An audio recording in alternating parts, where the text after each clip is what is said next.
Welcome साथीहरूलाई मेरो mini ब्लगमा। आज तपाईहरुलाई चाहिँ म यस्तो ठाउँ देखाउन गइरहेको छु जहाँ एकदम आफ्नो मौलिकताले भरिपूर्ण ठाउँ छ।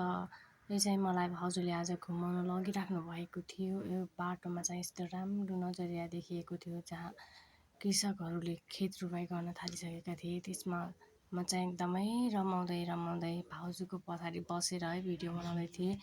हामी चाहिँ प्रस्थान गरिसकेका छौँ। यो चाहिँ हो दाङ भ्यालीभित्र रहेको दङ्गी शरण गाउँपालिकामा रहेको थारू सङ्ग्रहालय भन्ने ठाउँ हो। चाहिँ हामी पुगिसकेका छौँ। यहाँमा पुगिसकेर टिकट काटेर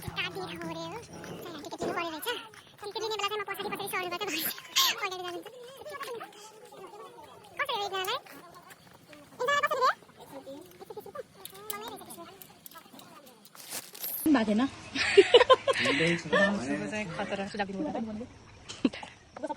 भाउजू भित्रतिर जाँदैछौँ होइन। भित्रतिर कस्तो छ मेरो चाहिँ यो पहिलोचोटि हो। भाउजू एकदम ब्युटिफुल हुनुहुन्छ जोलीले भने।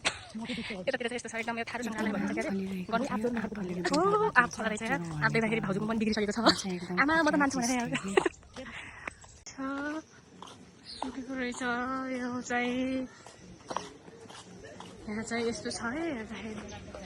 हामी चाहिँ यहाँ टिकट लिइसकेका छौँ।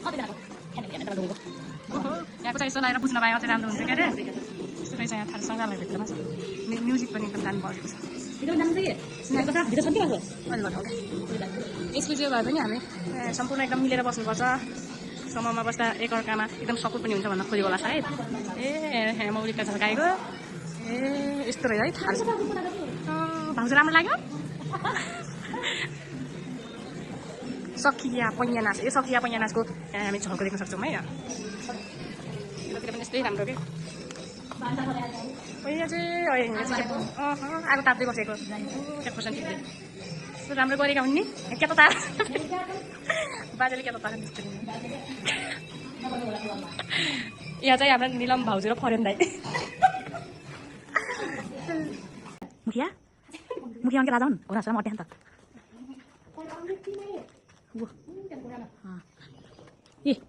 यहाँ पनि चामल कलाउन लाइ छ नि हेर्दिन। त्यहाँ ढिकी कोट्न लागेका छन्। ए ढिकी कोट्न लागेका छन् के हुने नि यस्तो तलै तरा घर पनि।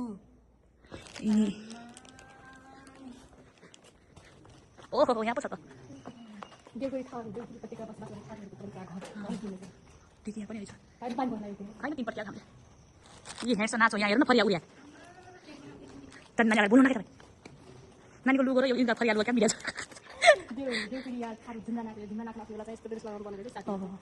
अब यता बेगो लगाएका छन् लङ्गोटी यता के भन्ने रहेछ पनि बुझाइदिनुहोस्।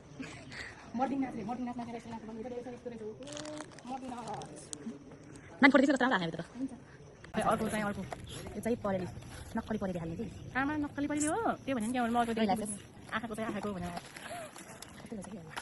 यो दिनु पर्यो अरे।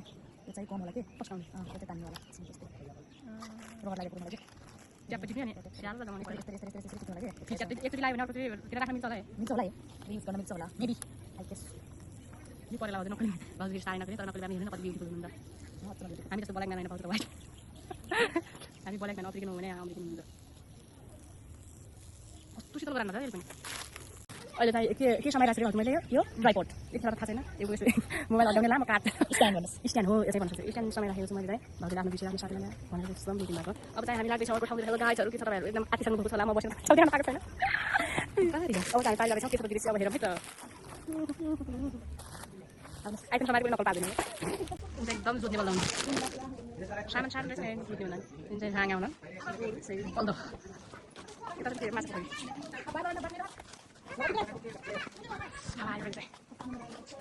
कति ठुला ढुङ्गा रहेछ यो चाहिँ हामी यस्तो दामी लाइक मी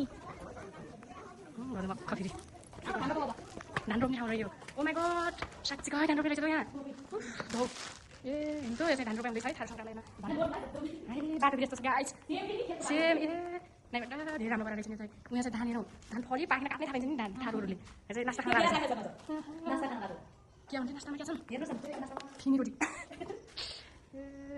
यो चाहिँ स्वच्छ पानी हो है त्यो बिहा उठाउनको होला त्यो धान काट्नु लाग्यो रोप्न लागेको पोहोर साल रोप्दा धान फलिन्छ यति खतरा जे होस् भाउजूलाई धेरै धेरै धन्यवाद मलाई यस्तो रमणीय ठाउँमा एकदम म चाहिँ संस्कृति जोगाउने मान्छे पऱ्यो यस्तो ठाउँमा ल्याइदिनु हो भाउजू धेरै धन्यवाद छ वेलकम आजको यो ओ माई गड कहाँ पातेको बारी तिमीले खाना मुसा मुसा खाने कसो बनाउने के भाउजू नि फेरि टप डाउन गयो यस्तो रहेछ गाइस आज चाहिँ एकदम रमाइलो लाग्यो मलाई चाहिँ आजको यो रमाइलो पलको श्रेय चाहिँ हाम्रो भाउजूलाई जान्छ चाहिँ रेस्पेक्टेड आदरणीय एकदम माननीय व्यक्तित्व हाम्रो भाउजू फेरि उस्तो चाहिँ झुक्न भन्नु थियो म आज उस्तो भन्नु सिक्नु भइरहन्छ क्या सिकेछु अलिअलि भाषा जाउँ म चाहिँ हाम्रो सिकेर यो थारू सङ्ग्रहालयमा थारू ड्रेस पनि पाइँदो रहेछन् यसै भिडियो हेर्दै गर्नलाई धन्यवाद।